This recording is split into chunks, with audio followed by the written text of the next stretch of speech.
بسم الله الرحمن الرحيم. نحمده ونصلي على رسوله الكريم. أما بعد، فأعوذ بالله من الشيطان الرجيم. بسم الله الرحمن الرحيم. فبعث الله غرابا يبحث في الأرض لنريه كيف يواري سوءة أخيه قال يا ويلتى أعجزت أن أكون مثل هذا الغراب فأواري سوءة أخي فأصبح من النادمين. وقال تعالى إن أنكر الأصوات لصوت الحمير. وقال تعالى ولا تجهر بصلاتك ولا تخافت بها وابتغ بين ذلك سبيلا. وقال تعالى وإذا تولى سعى في الأرض ليفسد فيها ويهلك الحرث والنسل والله لا يحب الفساد. صدق الله العظيم. قال النبي صلى الله عليه وسلم من قطع سدرة صوب الله رأسه في النار. وقال النبي صلى الله عليه وسلم المسلم من سلم المسلمون من لسانه ويده او كما قال علیہ الصلاۃ والسلام. محترم دوستو، بزرگوں اور دینی ایمانی بھائیوں، خطبے کے اندر جو آیت پڑھی گئی ہے فبعث اللہ غرابا یبحث فی الارض الی آخر الآیہ، اللہ نے اس میں ایک واقعے کی طرف اشارہ فرمایا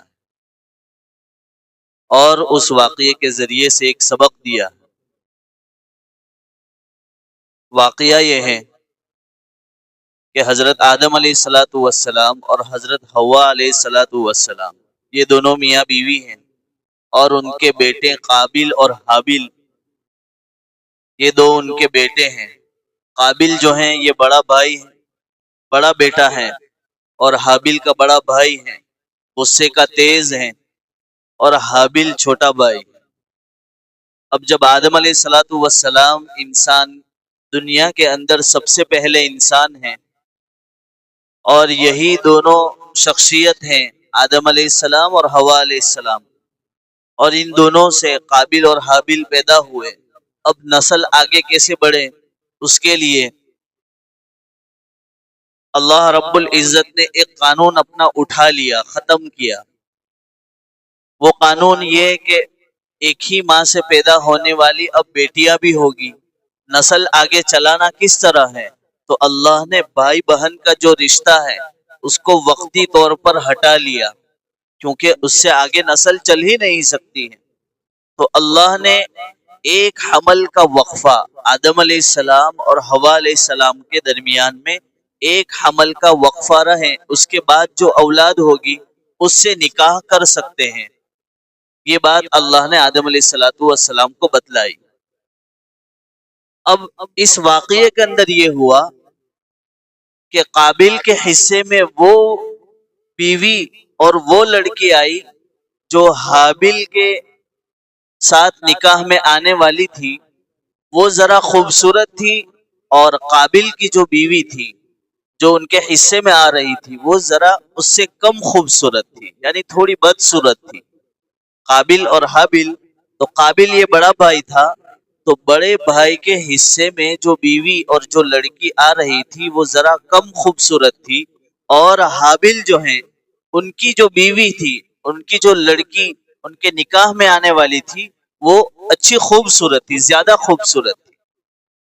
اب قابل کو جو ہے یہ بات برداشت نہیں ہوئی، اور وہ حابل کی بیوی یعنی اپنے چھوٹے بھائی کی بیوی سے محبت کر رہا تھا اور اس کو اپنے نکاح میں لانا چاہتا. اور اللہ نے جو قانون بتایا تھا اس قانون کے حساب سے وہ حابل کی بیوی یعنی چھوٹے بھائی کی بیوی بن سکتی ہے، اور قابل کی بیوی جو ہے اور ہیں جو ذرا کم خوبصورت ہے. اب قابل نے یہ دیکھا کہ یہ تو میرے ساتھ ظلم ہو رہا ہے کہ میں جس خوبصورت لڑکی کو اپنے نکاح میں لانا چاہتا ہوں وہ ان کی بہن شمار ہوگی. تو قابل نے یہ کام کیا کہ حابل یعنی اپنے چھوٹے بھائی کا قتل کر ڈالا، اس کو ختم کر ڈالا، اس کو جان سے ختم کر دیا. اب یہ واقعہ جب ہوا فبعث الله غرابا يبحث في الارض ليريه كيف يواري سوءة اخيه. اس آیت کے اندر اللہ رب العزت نے اس بات کی طرف اشارہ فرمایا ہے کہ حابیل کو جب قتل کر دیا گیا تو وہ لاش بن گئی. اب وہ لاش زمین پر یوں ہی چھوڑ دی جاتی تو لوگوں کو تکلیف ہوتی، فضا خراب ہوتی. تو اللہ رب العزت نے ایک کوا آسمان سے نازل فرمایا، جو کوا زمین کو کورید رہا تھا، اپنی چونچ سے اس کو کھود رہا تھا، کورید رہا تھا، اور یہ میسج دے رہا تھا کہ جیسے یہ لاش پڑی ہوئی ہے تو اس کو یوں ہی چھوڑنا نہیں ہے. کوا کیا کرتا ہے؟ گندگی کھاتا ہے. تو اس نے اس زمین کو کورید کر قابل کو یہ میسج پہنچایا کہ جو ہے یہ حابیل یعنی آپ کا چھوٹا بھائی ہے، اس کو دفن کر دیا جاوے. اب آپ کو یہاں سے ایک بات یہ بھی سمجھ میں آئی کہ شروع آدم علیہ السلام سے ہی ہم کو دفن کر دیا جاتا ہے. یعنی جب ہم مردہ ہو جاتے ہیں، ہمارا انتقال ہوتا ہے، تو اسلام کا بہت پہلے کا قانون ہے. آدم علیہ السلام کا یہ واقعہ جو بیان کیا گیا، اس کے اندر یہی پتا چلا کہ لاش کو جو ہے قبر میں دفن کر دیا گیا. کیا وجہ بنی؟ اس لیے کہ اگر زندہ مردے کی جسم کو، باڈی کو یوں ہی رکھا جاتا تو آب و ہوا خراب ہو سکتی تھی. تو اللہ نے کوے کو بھیجا. اور یہ میں ایسے ہی نہیں کہہ رہا ہوں، قرآن کریم میں اللہ نے فرمایا فبعث اللہ غرابا. غراب کا ترجمہ ہوتا ہے کوا. اللہ نے کوے کو بھیجا تھا. اچھا، یہاں پر تو یہ بات ہو گئی. اب ان واقعے سے ہمیں کیا لینا ہے؟ اللہ اس میسج کو پہنچانا چاہتے ہیں ایک اعتبار سے کہ فضا کا خراب کرنا یہ بھی اچھی بات نہیں ہے، کیونکہ اگر جسم یوں کا یوں ہی رہتا تو جو ہے سڑ جاتا اور اس کی وجہ سے لوگوں کے اندر گندگی پھیلتی. تو چوہے کو مار کر اور دیگر چیزوں کو مار کر، ہمارے یہاں کئی مرتبہ ہوتا ہے رستے پر یوں پھینک دیا جاتا ہے. اس طرح نہیں کرنا چاہیے. کوڑا کرکٹ یوں ہی راستے پر نہیں پھینکنا چاہیے، جس کی وجہ سے فضا اور ویدر خراب ہوتا ہے. تو اس کی طرف یہ میسج دیا گیا. اب جو ہے اس کی طرف بھی ہم دھیان کریں. بہت سارے موویز کے اندر، پکچر کے اندر یہ دکھایا جاتا ہے کہ دفن کی ہوئی ایک باڈی ہے، جس کو نکالو اور جلا دو، جس کو نکال دو ورنہ یہ آتما بھٹک رہی ہے. تو پہلے سے ہی یہ ذہن بنایا گیا کہ جو ہے دفن کرنا برا ہے اور جلا دینا اچھا ہے. اب اگر ہم اللہ کے قانون کی طرف آتے ہیں تو اللہ نے جتنی بھی مخلوق پیدا کی ہیں وہ سب جو ہیں قابل احترام ہیں. اس لیے ہمیں حکم دیا گیا. بال بھی ہیں، ناخن بھی ہیں، تو اس کو کیا کرنا چاہیے؟ دفن کر دو یا پانی میں بہتی جگہ پر ڈال دو. تو یہ چیزیں ہیں کہ ہم مسلمانوں کو اللہ نے ایک بہترین اسلام دیا، جس کے اندر دفن کرنے کا طریقہ ہم کو بتایا گیا اور دفن کیا جاتا ہے. تو پہلی بات تو یہ ثابت ہو گئی. اب زمین پر جب کوڑا کرکٹ وغیرہ گندگی پھیلتی ہے تو پھر اللہ کے نبی صلی اللہ علیہ وسلم فرماتے الطہور شطر الایمان، کہ پاکی آدھا ایمان ہے. پاکی صفائی رکھنا اور جو ہے اپنے گھر کو، مسجد کو، اطراف و اکناف کو، اپنے محلے کو پاک صاف رکھنا، یہ جو ہے ایمان کا حصہ ہے. الطہور شطر الایمان. اسی لیے اسی کتاب میں ایک جگہ لکھا ہے کہ ہم اگر پلاسٹک کے کپ میں اور پلاسٹک کے چیزیں جو استعمال کرتے ہیں اس کی وجہ سے کینسر ہوتا ہے، گندگی کی وجہ سے کینسر کی بیماری ہوتی ہے. تو اللہ تو ہماری صحت کو اچھی رکھنے کی طرف ترغیب دے رہے ہیں. اور ہم جو ہیں، اور اسی کتاب میں لکھا ہوا ہے کہ پہلے کے لوگ یعنی ہمارے جو دادا اور ہمارے ابا کی عمر کے لوگ جو تھے، ہمارے جو بڑے تھے، وہ لوگ پہلے کیا استعمال کرتے تھے؟ مٹی کا برتن استعمال کرتے تھے، لکڑی کا برتن استعمال کرتے تھے. ابھی بھی ہمارے گھروں میں تانبے اور پیتل کے دیگڑے رکھے ہوئے ہوں گے. تو وہ کیوں ہیں؟ اس لیے کہ اس میں کھانا پکایا جاتا، اس میں پانی پیا جاتا تھا اور یہ صحت کو برقرار رکھتا تھا. تو یہی چیز ہے کہ ویدر کو خراب نہ کریں. اس کی وجہ سے جو ہے اللہ نے ہمیں یہ ترغیبات دی ہیں، تو اس پر ہمیں توجہ دینے کی ضرورت ہے. تو یہ تو ہو گئی جو میں نے بتایا کہ زمینی فضا کو خراب نہ کریں. اس پر میں نے آپ کو یہ بتایا کہ جسم، جیسے قابل نے حابیل کو قتل کر دیا تو اس کو دفن کر دیا تاکہ زمینی جو لائن کی چیزیں ہیں وہ خراب نہ ہو. اس کو کہتے ہیں زمینی پولیوشن. اب میں جو بات بتا رہا ہوں قرآن کریم کی آیت ہے سورہ لقمان کی 19ویں آیت، ان انکر الاصوات لصوت الحمیر، اللہ فرماتے ہیں کہ سب سے بدترین اگر کسی کی آواز ہے تو وہ گدھے کی آواز ہے۔ تو یہاں کیا مطلب ہے؟ کیونکہ گدھا جو ہے بہت زور سے چیختا ہے جس کی وجہ سے لوگوں کو تکلیف ہوتی ہے، تو اللہ نے جو ہے یہ بتایا کہ زور سے چیخنا یا آواز کا تیز ہونا یہ لوگوں کو تکلیف دیتا ہے، جس کو کہتے ہیں وائس پولیوشن، یعنی آواز کا یہ تکلیف، اور آواز فضا میں گھومتی ہے اس کی وجہ سے بھی خرابی آتی ہے۔ اسی لیے میت کے موقع پر نوحہ کرنے سے منع کیا گیا کہ ہائے ہائے ہائے، اس طرح کا واوی لگا او تمہیں تو وہ ہرا ہوتا ہے، اس طرح کی چیزیں کرنے سے منع کیا گیا کہ زور زور سے آواز سے رونا یہ اسلام میں اچھا شمار نہیں ہوتا، جس کو نوحہ کرنا کہتے ہیں۔ اسی لیے فرمایا گیا کہ زور سے ایک آدمی کھایا ہوا ہے اور مسجد میں آ کر زور سے ڈکار لیتا ہے یا مسجد سے باہر بھی، تو یہ اچھے انسان کی علامت نہیں ہے۔ یہاں بھی کیا ہو رہا ہے کہ ایک ڈکار ایک تو خود بری چیز ہے، اور جو ہے آواز سے کرنا یہ بھی جو ہے بری چیز ہے۔ اس کے بعد جو ہے ہمیں اسلام میں یہ بھی اجازت نہیں دی گئی کہ ڈی جے وغیرہ کا استعمال کرے، کیونکہ اس کی وجہ سے ہارٹ کے پیشنٹ، کان کے پیشنٹ ہوتے ہیں، اور بہت سے جو لوگ بیمار ہوتے ہیں اس کو بھی پریشانی ہوتی ہے۔ کیا مطلب ہے؟ یہاں وائس پولیوشن کرنے سے بھی اسلام نے منع فرمایا ہے۔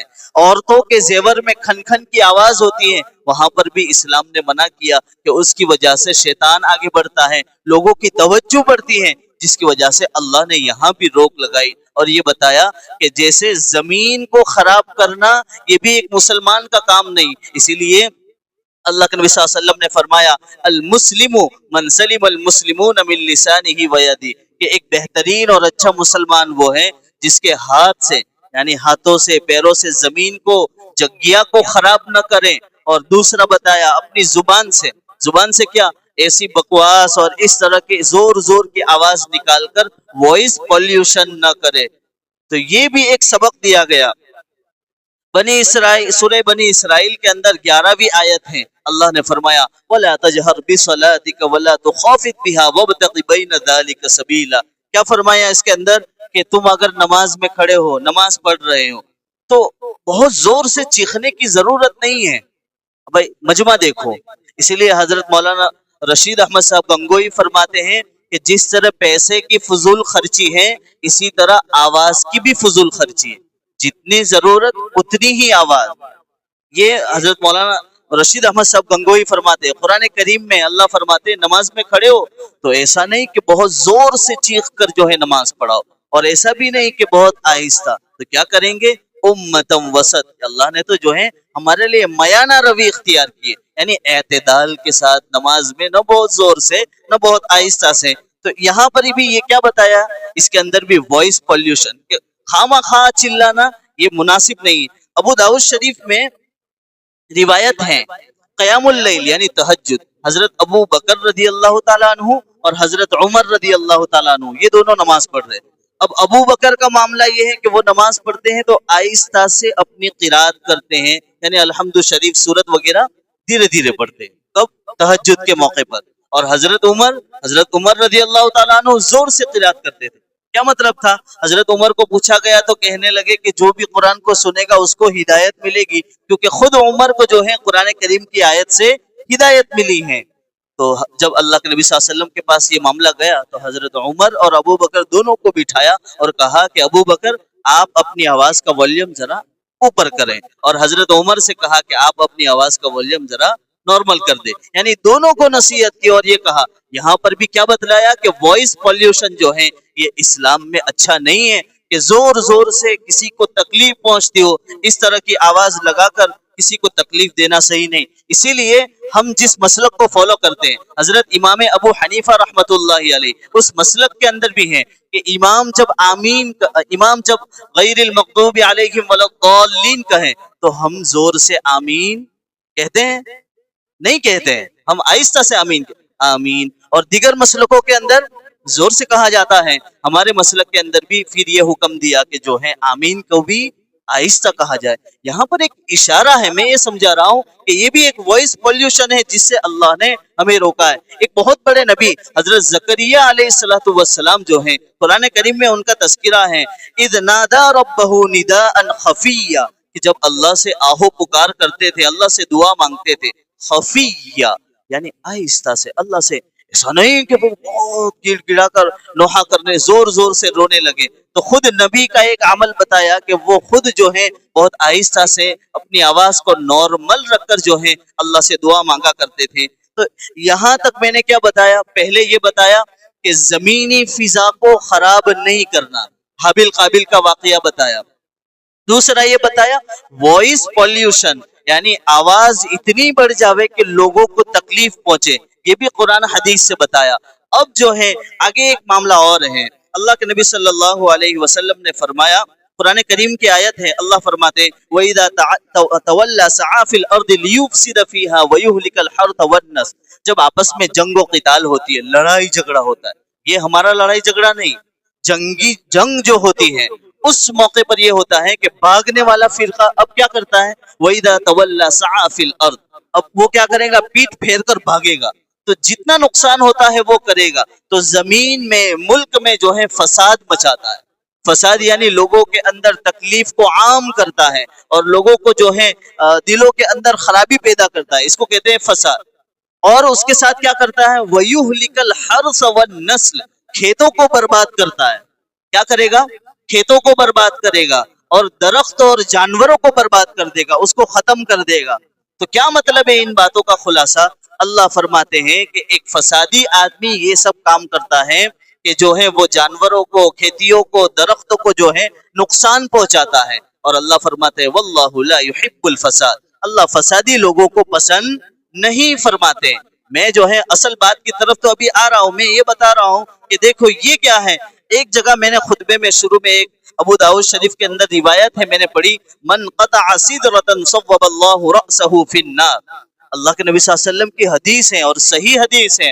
اللہ کے نبی نے فرمایا بیری کا درخت جس شخص نے ایسے ہی فضول اور بیکار کاٹ دیا، اللہ اس کو سر کے بل جہنم میں پھینک دے گا. بیر یعنی یہ جو بور ہوتے ہیں نا، بور کا درخت اگر وگر کام نو کاپی دی دو، بغیر کسی وجہ کے یوں ہی کاٹ دیا، اللہ فرماتے ہیں اس کو جہنم میں اللہ سر کے بل پھینک دے گا. یہاں صرف بیر کے درخت مقصود نہیں ہے، امام ابو داؤد خود اس کی تشریح فرماتے ہیں جنہوں نے یہ حدیث نقل کی ہے. صرف یہاں پر بیر کا درخت ہی مقصود نہیں، بلکہ جتنے بھی درخت ہیں، اسلام یہ حکم دیتا ہے درخت کی آبیاری کا، یعنی درختوں کو بڑھایا جاوے اور اس کی وجہ سے آکسیجن ملتا ہے اور امت کو اور انسان کو جو ہے اس سے فائدہ پہنچاتا ہے. تو جو ہے ہمیں یہ سبق دیا گیا کہ زمین پر اور جہاں پر بھی یہ درخت وغیرہ ہیں تو بیکار ہو اور اپنی زمین کے اندر ہو اور نقصان دے رہے ہو تب تو کاٹنا صحیح ہے، لیکن بے وجہ اس کو نہ کاٹا جاوے، یہ اسلام کی ترغیب ہے. اسی لیے یحییٰ بن سعید رضی اللہ تعالیٰ عنہ روایت کرتے ہیں حضرت ابو بکر رضی اللہ تعالیٰ عنہ نے ایک مرتبہ شام کی طرف لشکر بھیجا تو فرمایا جب وہ لشکر جا رہا تھا تو ان کو نصیحت کی اور کہا کہ آپ شام کو جب جاویں گے، یعنی شام کی طرف جاویں گے، وہاں پر درختوں کو جلانا نہیں اور جو ہے مکان جہاں آباد ہو یعنی انسان لوگ رہتے ہو اس کو برباد کرنا نہیں. یہ اسلام کا سبق ہے. پھر فرمایا کہ کھجور کے درخت اس کو پانی میں یعنی کاٹ کر مت ڈوبونا، یعنی اس کو ڈوبا مت دینا، بلکہ ان ساری چیزوں کو ایسے ہی برقرار رکھنا. یہ خود حضرت ابو بکر رضی اللہ تعالیٰ عنہ فرماتے ہیں. نسائی شریف میں حضرت جابر رضی اللہ تعالیٰ عنہ روایت کرتے ہیں بہت سے لوگوں کو شوق ہوتا ہے تو تالاب وغیرہ میں کھڑے ہو کر مدتے ہیں. اللہ کے نبی نے فرمایا کہ پانی کے اندر پیشاب کرنا یہ اچھی بات نہیں ہے. تو آپ اس سے اور ایک میں طرف اشارہ کرتا ہوں، بہت سے ہمارے نوجوان جو ہیں وہ جہاں پر پانی وغیرہ جمع ہوتا ہے اور سب لوگ جاتے ہیں سویمنگ کے لیے تو وہاں پر بھی اندر ہی موت دیتے ہیں، تو یہ بھی صحیح نہیں ہے، دوسروں کو تکلیف ہوتی ہے. اللہ کے نبی نے منع فرمایا. ابن ماجہ میں روایت ہے 3 جگہوں پر پیشاب پاخانہ کرنا اچھی چیز نہیں، جانور جہاں پانی پیتے ہو، سایہ دار درخت ہو اور کھلے راستے پر پیشاب پاخانہ کا کرنا اچھا نہیں ہے، اسلام اس سے روکتا ہے. اس کے بعد ابو داؤد شریف کی روایت ہے، مغیرہ بن شعبہ رضی اللہ تعالیٰ عنہ روایت کرتے ہیں کہ ہمارے نبی حضرت محمد صلی اللہ علیہ وسلم بھی جب پیشاب پاخانے کے لیے جاتے تھے تو بہت دور جاتے تھے. اس روایت میں لکھا ہوا ہے کہ حضرت نافع رحمت اللہ علیہ فرماتے کہ ہمارے نبی جو بہت دور جاتے تھے اس کا فاصلہ کتنا، تو بتایا کہ 2 میل جاتے تھے. اب 2 میل کو گوگل پر ہم سرچ کرتے ہیں تو 3 کلومیٹر سے زیادہ ہوتا ہے.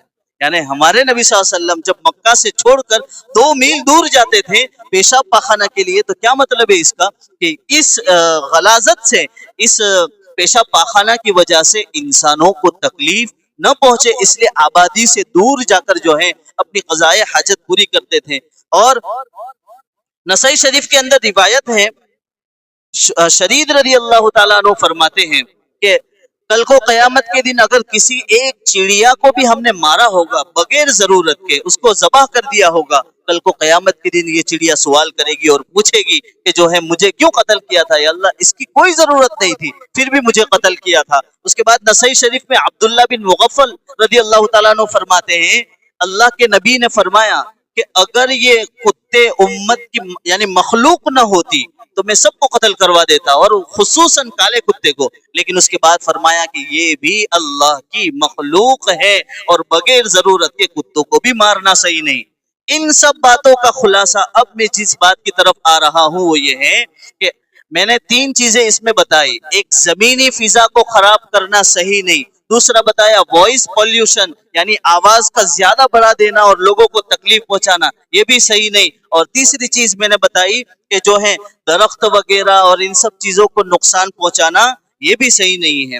اب دیکھو جو موقع ابھی آ رہا ہے، ہم کو کسی سے کوئی لینا دینا نہیں ہے، لیکن اس بات کو آپ سمجھو کہ اللہ نے اسلام کتنی بڑی دولت دی ہے۔ اب جو ہے میں پہلے آپ کو یہ بتاتا ہوں کہ یہ دیوالی کا جو موقع آ رہا ہے، یہ دیوالی کا لفظ اصل میں سنسکرت زبان کے اندر دیپاولی ہے، اور دیپ کا ترجمہ ہوتا ہے روشنی اور آولی کا ترجمہ ہوتا ہے قطار، لائن۔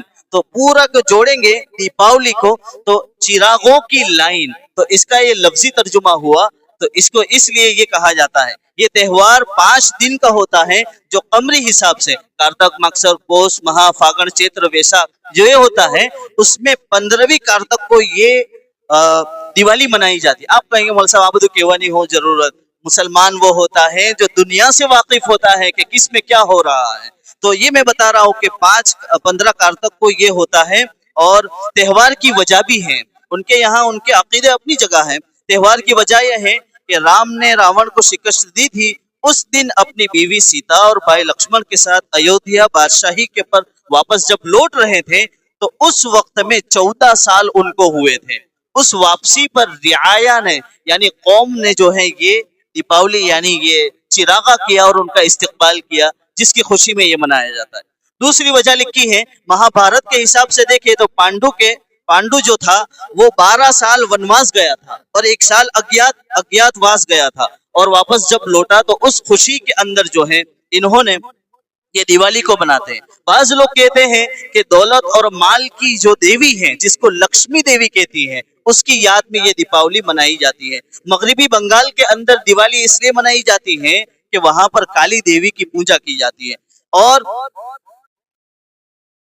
اب مسئلہ ہمارا یہ رہا کہ ان سب چیزوں کے اندر آپ دیکھیں، اب یہ جو پٹاخے پھوڑے جاتے ہیں، میں اپنی قوم کو یہ میسج دینا چاہتا ہوں اس کے اندر کہ دیکھو اس میں وائس پولیوشن ہوتا ہے، پٹاخے کی وجہ سے وائس پولیوشن ہوتا ہے، زمین پر کچرا پڑتا ہے جس کی وجہ سے کچرا ہوتا ہے، زمین خراب ہوتی ہے۔ اللہ نے یہ بھی فرمایا کہ زمین خراب نہ ہو، وائس پولیوشن نہ ہو۔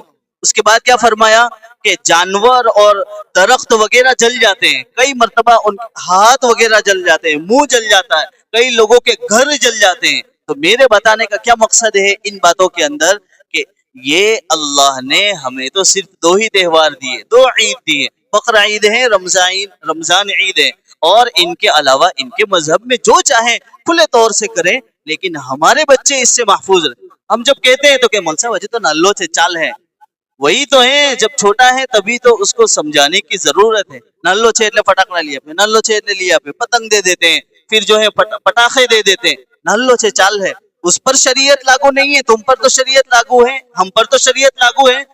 تو ہم جو ہے اپنے بچوں کو یہ سبق سکھائے کہ یہ نقصان دہ چیز ہے جس کی وجہ سے وائس پولیوشن ہوتا ہے۔ اسی وجہ سے ایک جگہ لکھا ہوا ہے، آخری بات ہے، آج تک کی رپورٹ میں لکھا ہے، 2024 کی رپورٹ 18 نومبر کو یہ رپورٹ گوگل پر لکھی ہے، ہر سال انڈیا کے اندر 22 لاکھ لوگ صرف یہ پردوشن کی وجہ سے مرتے ہیں، اور ABP نیوز کے حساب سے رپورٹ میں لکھا ہے 2024 میں 5 سال سے کم عمر کے لوگ ہر دن 464 لوگ مر جاتے ہیں، چھوٹے بچے. کس وجہ سے؟